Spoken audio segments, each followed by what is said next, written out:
Hello बच्चों, आज का टॉपिक है हमारा क्लास 10 का मैथमेटिक्स बुक। ठीक है बच्चों, एक्सरसाइज 4.2। ये देखिए एक्सरसाइज 4.2 द्विघात समीकरण। ठीक है, इस समीकरण में एक्सरसाइज 4.2 में हम लोग देखते हैं फर्स्ट क्वेश्चन में क्या दिया है कि गुणनखंड विधि से निम्न द्विघात समीकरण का मूल ज्ञात कीजिए। ठीक है, चलिए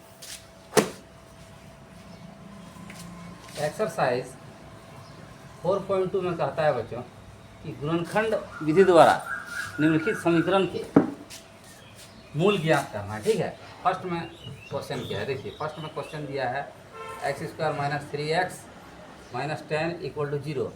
इस इक्वेशन का मतलब गुणनखंड विधि के द्वारा इसका मूल ज्ञात करना है। ठीक है बच्चों, तो सबसे पहले हम लोग को ये समझना है कि गुणनखंड कैसे निकाला जाता है। ठीक है, तो सबसे पहले हम लोग गुणनखंड निकालना सीखेंगे, इसके बाद हम लोग निकालते हैं मूल। ठीक है, तो देखिए, और गुणनखंड निकालने से पहले क्या समझा जाता है कि सपोज दैट एक बेसिक नॉलेज है, मान लिए जा रहे -4 - 3, इसका मान कितना होगा। ये एक बेसिक चीज़ है बच्चों। ठीक है, ये समझना बहुत ज़रूरी है।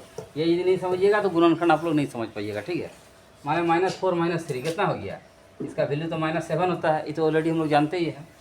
और यदि रहे -4 + 5, तब इसका वैल्यू क्या होगा बच्चों, इसका वैल्यू क्या होगा, इसका वैल्यू +1 होगा।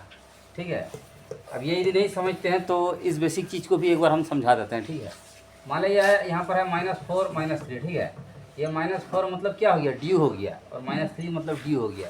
तो दैट मीन्स हमारा 7 क्या हो गया, ड्यू हो गया। मतलब 4 भी मेरा ड्यू है और -3 भी मेरा ड्यू है, क्या हो जाएगा, 7 रुपया मेरा ड्यू हो जाएगा। ठीक है, अब यदि मान लिया जा रहे -6 + 4, इसका वैल्यू क्या होगा, -6 रुपया मेरा ड्यू है और 4 रुपया क्या किया हम लोग डिपॉजिट कर दिए, तो दैट मीन्स हमारा क्या हो गया, 2 रुपया हमारा ड्यू हो गया। तो 2 रुपया ड्यू हो गया तो ये हो गया माइनस।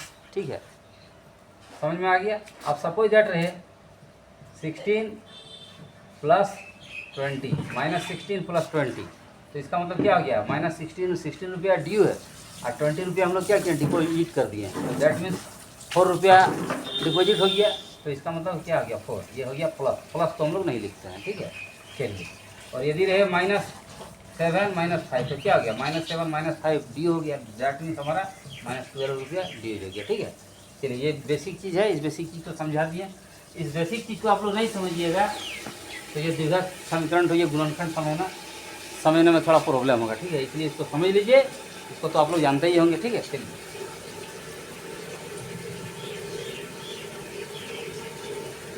अब देखिए, इसका सबसे पहले हम लोग गुणनखंड निकालना सीखेंगे। ठीक है, गुणनखंड कैसे निकाला जाता है ये देखिए।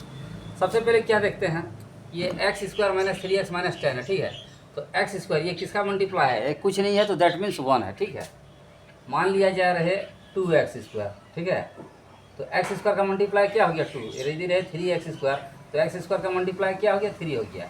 और यदि रहे केवल x², तो दैट मीन्स यहाँ कुछ नहीं है, तो क्या है, 1 है। ठीक है, तो इसका x² का मल्टीप्लाई क्या हो गया, 1 हो गया। चलिए, x² को हम लोग लिख सकते हैं ना, 1 × x²। ठीक है, तो इसलिए x² का मल्टीप्लाई क्या हो गया, 1 हो गया। अब देखिए हम लोग क्या करते हैं, इसका मल्टीप्लाई कितना हो गया, 1, और ये लास्ट का नंबर क्या है, -10, तो हम लोग 1 × -10 करते हैं। ठीक है, तो ये क्या हो जाएगा, प्लस माइनस -10। अब देखिए 10 का हम लोग फैक्टराइज निकालते हैं। ठीक है, 2 × 5। ठीक है, अब देखिए 5 को तो थोड़ा आगे नहीं बढ़ाया जा सकता है, 2 × 5 × 10। अब 5 का तो होगा नहीं आगे। ठीक है, क्योंकि 5 को यदि हम लोग लिखेंगे तो 1 × 5 लिख सकते हैं। ठीक है, क्योंकि 5 का फैक्टराइज अब नहीं होगा। ठीक, तो ये कितना हो गया, 10 हुआ मल्टीप्लाई, तो 10 को दिए 2, 5 या 10। अब देखिए 5 और 2 में, ये दो नंबर में ही मतलब क्या है, ये 5 और 2, 5 और 2 में ऐसा नंबर लेना है ताकि मेरा मल्टीप्लाई करने पर कितना आ जाए, -10 × 1। मल्टीप्लाई में हमारा कितना आया, यहाँ देखिए सबसे पहले ये देखिए मल्टीप्लाई, इसको बेसिकली समझिए। ठीक है, मल्टीप्लाई 1 × -10 = हमारा कितना आ गया, -10। ठीक है, अब 2 नंबर लेना है ऐसा ताकि क्या है, प्लस या माइनस में मेरा कितना आना चाहिए, -3, और मल्टीप्लाई में कितना आना चाहिए, -3। तो देखिए यदि मान लीजिए हम लोग लेते हैं -5x + 2x, तो ये कितना होगा, -5 + 2, अभी बताया था ना, अभी बिफोर वीडियो में हम अभी तुरंत बताएं तो। ठीक है, -5 + 2 = कितना आ जाएगा, -5 + 2। अभी भी मैंने बताया, यह है -5, यह है +2। ठीक है, तो -5 क्या हो गया, मतलब ये ड्यू हो गया, और 2 क्या हो गया, डिपॉजिट हो गया। दैट मीन्स क्या हो गया हमारा 3 रुपया ड्यू होगा, तो दैट मीन्स ये हमारा कितना आ जाएगा -3। तो -5 + 2 हमारा कितना आ जाएगा वैल्यू -3।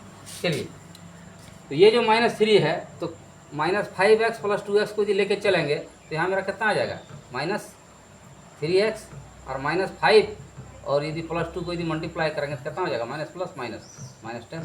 तो ये दो नंबर क्या मिल गया -5x + 2x। चलिए अब इसको हम लोग गुणनखंड निकालते हैं। इसका क्या है x² - 3x - 10 = 0। ठीक है बच्चों, अब देखिए ये मल्टीप्लाई किए तो कितना आ गया -10 आ गया। अब ये हो गया x², -3 को लिख सकते हैं -5x + 2x, -5x + 2x = -3x हो गया। अब ये हो गया -10 = 0। अब देखिए बच्चों, ये दोनों टर्म में हम लोग कॉमन लेते हैं और ये दोनों टर्म में कॉमन लेते हैं। ये दोनों में क्या है कॉमन दैट मीन समझाया था ना कि जो दोनों नंबर में रहे, ठीक है। जैसे कि हमारा है x² - 5x, ठीक है। ये दोनों नंबर में क्या है जो कि x² में भी है और 5x में भी है, क्या हो जाएगा। देखिए x² को हम लोग x × x लिख सकते हैं और 5x को 5 × x लिख सकते हैं। अब ये देखिए इस टर्म में भी क्या है, मतलब उभयनिष्ठ जो दोनों में है x है, तो क्या हो जाएगा x कॉमन आ जाएगा हमारा। ठीक है, चलिए तो ये क्या हो गया x - 5। अब ये दोनों में क्या कॉमन जाएगा 2x - 10 में क्या कॉमन जाएगा, ये दोनों में 2 कॉमन जाएगा। ठीक है, 2 कॉमन गया तो x - 5। चलिए अब इसमें +2 हम लोग कॉमन ले लिए तो ये क्या हो गया x - 5 = 0। अब देखिए बच्चों फिर एक टर्म आया x × x - 5 + 2 × x - 5 = 0। तो अब ये दोनों में देखिए कॉमन क्या है, x - 5 इस टर्म में भी है, इस टर्म में भी x - 5 है। ठीक है, तो हमारा x - 5 क्या हो जाएगा कॉमन आ जाएगा। चलिए जब x - 5 कॉमन आया, जब इसमें x - 5 कॉमन है, यहाँ क्या बचा x, और ये तो x - 5 ऑलरेडी कॉमन लिया जा चुका है, तो यहाँ क्या हो जाएगा +2 = 0। अब देखिए हमारा दो टर्म क्या आया x - 5 × x + 2 = 0। चलिए आज आप लोगों को केवल गुणनखंड निकालना ही सीखना है। ठीक है, नेक्स्ट डे को मतलब इसका रूट कैसे निकाला जाता है, मूल कैसे निकाला जाता है गुणनखंड विधि के द्वारा, उसको बताया जाएगा। ठीक है, चलिए ये हमारा क्या आ गया, दैट मीन्स x - 5 इंटू आ गया हमारा x + 2 = 0। ये गुणनखंड आ गया।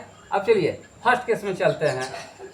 यदि x - 5 = 0 हो, ये दोनों केस में भी लेके चलना है, मतलब इसमें भी x - 5 = 0 लेके चलना है और x + 2 में भी 0 लेके चलना है। यदि x - 5 = 0 हो तो x बराबर क्या हो जाएगा बच्चों -5 है तो उधर जाके क्या हो जाएगा प्लस हो जाएगा। ठीक है, चलिए अब फिर चलना है दूसरा केस में।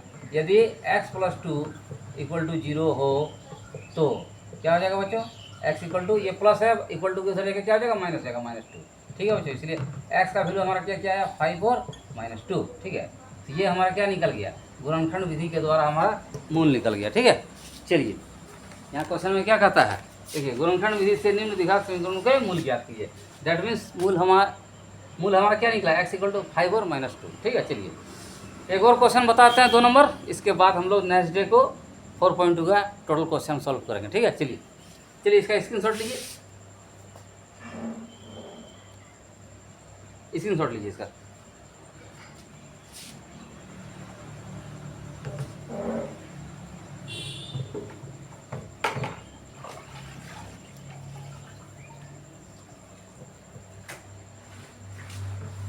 चलिए सेकंड नंबर का क्वेश्चन है 1 का 2 में क्या दिया है 2x² + x - 6। ठीक है बच्चों = 0। अब देखिए इसमें क्या देखना है, ये हमारा 2x² + x - 6 क्या बताया गया था बच्चों कि x² का जो मल्टीप्लायर है। ठीक है, तो x² का गुणज क्या हो गया 2 हो गया, और ये हमारा नंबर कितना है -6, तो 2 × -6 = हमारा क्या हो गया -12। अब 12 को हम लोग फैक्टराइज करेंगे 2 × 6, अब 6 को फैक्टराइज करेंगे 2 × 3, अब 3 का तो फैक्टराइज होगा नहीं। ठीक है, तो दैट मीन्स हमारा कोई ऐसा 2 नंबर लेना है जो कि यहाँ पर क्या आना चाहिए +1 आना चाहिए और मल्टीप्लाई में कितना आना चाहिए -12। तो देखिए 2 और 2 कितना हो गया 4 और 3, 4 में भी 3 को हम लोग माइनस करते हैं तो वैल्यू कितना आता है 1। ठीक है, और 4 × -3 करते हैं कितना आता है -12। तो 2 हमारा नंबर क्या हो जाएगा 4 और 3। चलिए अब इसको हम लोग लेके चलते हैं, ये हो गया 2x² प्लस x को हम लोग क्या लिख सकते हैं 4x - 3x। समझ में आया, 4x में 3x गया तो x बचा। ठीक है, और 4x × -3x आप लोग देख लीजिए एक बार फिर 4x इंटू 3x, ये प्लस है ये माइनस है, क्या हो जाएगा माइनस मल्टीप्लाई 4 इंटू 3 क्या हो जाएगा 12x इंटू एक्स स्क्वायर, तो माइनस 12x स्क्वायर आया, तो ये 4x माइनस 3x हो गया माइनस 6, ठीक है, इक्वल टू 0। अब देखिए बच्चों ये दोनों में क्या कॉमन आएगा 2x कॉमन आएगा, तो जब 2x कॉमन आया तो क्या यहाँ क्या हो जाएगा x प्लस 2, ठीक है। अब ये दोनों में क्या कॉमन जाएगा 3 कॉमन जाएगा 3x प्लस 2 इक्वल टू कितना आ गया बच्चों हमारा 0। अब देखिए ये 2x into X plus 2 minus 3 into X plus 2 equal to 0 आता है, तो ये इस नंबर में फिर कॉमन क्या आएगा x प्लस 2 आएगा, ठीक है। चलिए तो x प्लस 2 को हम लोग लेते हैं, x प्लस 2 को आप कॉमन लेते हैं क्या हो जाएगा 2x, ये x प्लस 2 तो ऑलरेडी कॉमन ले चुके हैं, यहाँ क्या हो जाएगा माइनस 3 इक्वल टू 0। अब यहाँ लिखिए बच्चों यदि x प्लस 2 इक्वल टू 0 हो तो मतलब ये जो नंबर आता है ये दोनों केस में 0 को लेकर चलना है। फर्स्ट केस में x प्लस 2 को 0 लेकर चलना है, सेकंड केस में 2x माइनस 3 को 0 लेकर चलना है, ठीक है। x प्लस 2 को 0 हो तो x इक्वल टू माइनस 2, ठीक है। और यदि 2x माइनस 3 इक्वल टू 0 हो तो 2x इक्वल टू 3, इसीलिए x बराबर हमारा क्या हो जाएगा 3/2, ठीक है। चलिए अब x का वैल्यू क्या निकला, अब x का वैल्यू हो गया x बराबर माइनस 2 और x बराबर 3/2, दैट मीन्स x का जो वैल्यू आ गया हमारा क्या आ गया -2 और 3/2, ठीक है, यही हमारा मूल निकल गया। चलिए देखिए बच्चों मैथमेटिक्स को यदि आप लोग मतलब बारीकी से समझिएगा कि ये कैसे सॉल्व हुआ कैसे हुआ, और उस अनुसार यदि आप लोग मेहनत कीजिएगा तो मैथमेटिक्स यदि माना जाए तो ये बहुत ही इजी सब्जेक्ट है, ठीक है। यदि आप लोग उस मतलब प्रोसेस से समझिएगा कि लाइन बाय लाइन ये कैसे आया कैसे नहीं आया, तो माना जाए तो मैथमेटिक्स बहुत ही इजी सब्जेक्ट है, ठीक है। और आप लोग मेहनत करके मैथमेटिक्स को बहुत ही आसान बना सकते हैं। कंडीशन यही है कि आप लोग को डेली कम से कम आधा घंटा या पौने घंटा मैथमेटिक्स का अध्ययन करना होगा। मतलब क्या है कि मैथमेटिक्स को प्रैक्टिस करना होगा। आप लोग प्रैक्टिस कीजिएगा तो जरूर ही मैथमेटिक्स आप लोग का बहुत ही ईजी हो जाएगा, ठीक है बच्चों।